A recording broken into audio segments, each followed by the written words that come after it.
I'm Ray Bartholdi in the tournament center, joined by Corey Burkhart playing Grixis Control. Normally you hear the words Death Shadow after Grixis. Tell me why you settled on Control for this tournament. At this point, it's a brand. It's hard to get me off my tried true love, which is Cryptic Command, Kolaghan's Command, and Snapcaster Mage. And at the end of the day, I feel I have a good Death Shadow matchup. So, you know, if you want to line them all up for me, and I'll play 10 of them this weekend in Modern Constructed, we'll battle 10 of them. So. All right. Let's take a look at some of your spells here. These are all 1 mana, Thought Scour, Fatal Push, Inquisition, and Lightning Bolt. Tell me what roles these all play in your deck.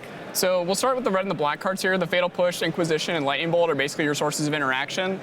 Previous versions of my list haven't played any discard. Added some discard because Pro Tours tend to be much more heavy on early combo and early aggressive decks rather than, say, your more mid-rangey blue decks, more Tron-style decks. Those tend to be lower down the totem pole in terms of what decks people will play. So I thought the early discard would be very helpful. Push and Bolt, I mean, you need these to interact in Modern. You can't register a 3-color control deck and not be expecting to fight some creature strategies. And the creature strategies are out in full force here this weekend. Absolutely. So. Human's one of the top decks. How are you finding these cards versus that deck? Fantastic. I mean, 1 mana removal matches up against their 1/2 and 3-drop creatures. I mean, that's exactly where I want to be. Lastly, Thought Scour. Thought Scour is I call it the blue dark ritual. It's hyperbolic, it is, but at the end of the day, this card fuels Delve. It draws you extra cards, manipulates your library. At the end of the day, you're playing a deck that revolves around the graveyard, doesn't use it as much as, say, Dredge does, but you're still a deck that functions on this value package using your graveyard. And Thought Scour is the only blue cantrip we're playing. We're not playing Serum Visions, we're not playing Opt. This is the card that leverages the strategy overall. How do you feel about the number of cantrips you're playing in this build? It's, you know, 1 or 2 less maybe than I would like. My teammate Andrew Cuneo decided to also register 2 Serum Visions in his version of Grixis Control. I think that's totally fine. I think anywhere between 0 and 4, you can make arguments that all of those numbers are correct. I'm perfectly happy with 4. I'm perfectly happy, you know, drawing 7, 8 lands a game, though, also. All right, let's take a look at some of your counter magic here. Cryptic Command, Logic Knot, Spell Snare, and Counter Squall. What roles do these each individually play in your deck? So it's hard to play a blue control deck in any format and not have some amount of counter magic. Cryptic Command is sort of your catch-all, like, okay, we've sort of gotten ahead in the game, maybe we're treading water, this is the card that starts pulling you ahead. The most used mode on this, I would say, is counter draw, but very frequently you'll also go counter bounce your Snapcaster Mage once you get up to 5, 6, 7, 8 lands. That allows you to then Snapcaster back any of your spells, Inquisition, Lightning Bolt, another Cryptic Command, and then do it again. Filthy. Registering less than 4 Cryptic Command is a huge mistake. I did it once and I will never do it again.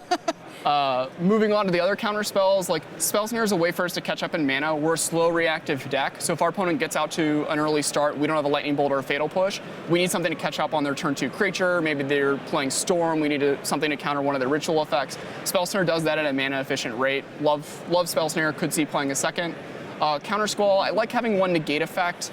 I don't want to play a 3rd Logic Knot because I don't think you have that much of a graveyard to just exile away, and you just don't have that many cards at your access. But so having 1 Counter Squall instead of a 3rd Logic Knot's great. And then of course, you know, Logic Knot is just 2 mana Counterspell. We're never going to get Counterspell in Modern. That's just unheard of. That will not happen. Counterspell's way, way, way too good. Logic Knot, also really, really good Magic card, but you do have to kind of play with the numbers that you're going to register, realize how many of your lands you can get into the graveyard, and as I said earlier, Thought Scour really helps fuel this card. And you're constantly kind of doing an accordion dance with this deck based on whatever tournament you're going to. Yeah, so like I said, in this tournament, I was expecting more low to the ground, more aggressive quick combo decks, less of your Tron and blue control decks. So, you know, maybe Tron picks up in popularity again. You know, maybe there ends up being 1 Fulminator Mage in the deck, and maybe there ends up being 2 more counter spells, and we go down to 1 Terminate and 1 Fatal Push. It's all sort of a dance that you have to play, and as a control deck, you're the one adapting to what everyone else is doing around you. It's not like there's some control deck that also just has the ultimate finisher that no one has the answer to. This deck, we are 100% figuring out what they are doing, dismantling their strategy, and then leveraging our late game, you know, draw engine between the 8 commands and 4 Snapcaster Mages. All right, let's take a look. Here's some commands for you. 4 Kolaghan's Command, 2 Terminate, and 2 Search for Azcanta. It's hard to not express how much I love Kolaghan's Command. I see it in your eyes, Corey. I almost registered 3 for the tournament. I had to Electrolyze on Monday in a league that I 4-0 dropped, and then 4-0 dropped again with Electrolyze in it, and I was just like, just not feeling Electrolyze. Kolaghan's Command is where my heart's at. There's a ton of great artifacts in Modern. I mean, artifacts might just be the best card type in Modern right now.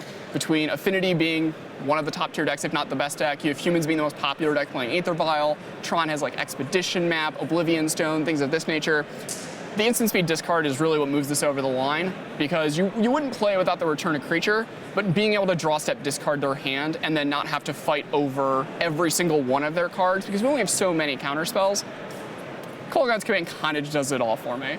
Yeah, and this way also deals with those pesky creatures. Yeah, Terminate is a card that you can have 1, 2, or 3 of, I think, in this deck. I'm used to also having 1 Dismember. Terminate's really here to answer Death Shadows, Tarmogoyfs, Gurmag Anglers, Tassigurs. I had to kill a Tassigur with it earlier today, and it was just like, or not a Tassigur, sorry, a Thragtusk, and it was like, you know, I have to kill a 5/3 and there's still 3/3 left over. Like, that's bigger than almost all my creatures. But yeah, Terminate really gets the job done, hyper efficient. The can't be regenerated clause, not super relevant, but does come up from time to time. And then it wouldn't be a control deck without Search for Iskanta. And that's like something new. Yeah, I mean, this card allows you to dirtle beyond belief. You just impulse every turn once you've transformed it. Leveraging your library in this deck is actually somewhat important. Like I said, getting extra cards into the graveyard, the searches help with that. But also getting to see the top card and you're like, okay, well, do I want to leave that in my library? Maybe I crack a fetch land in my upkeep. You now enable Revolt for Fatal Push. Maybe you Thought Scour with that still on the stack and mill over the top card. There's just a number of things that goes on with Search for Iskanta.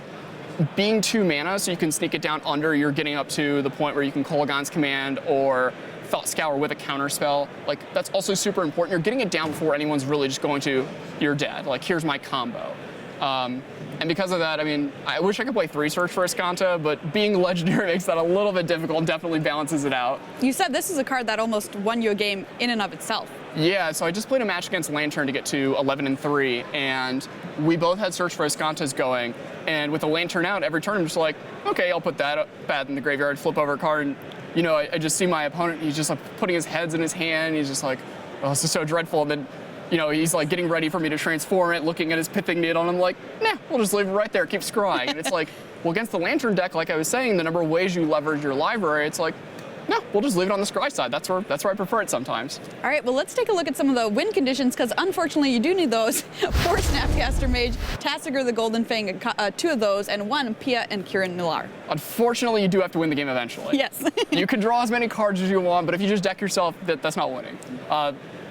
Snapcaster Mage, I'm going to argue, is the best card in Modern. I believe that at this point we have achieved it, that Snapcaster is the best card.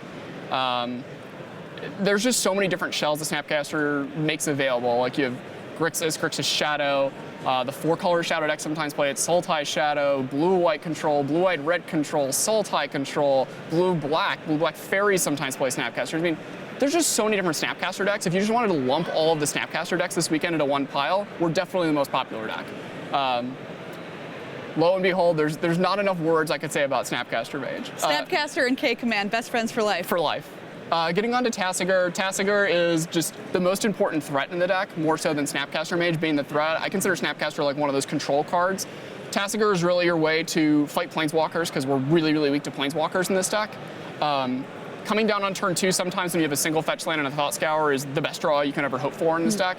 Not many decks actually have an answer to a 4/5 unless they've really prepared for Grixis Shadow, and even then, what are they playing? 3/4 removal spells mainly?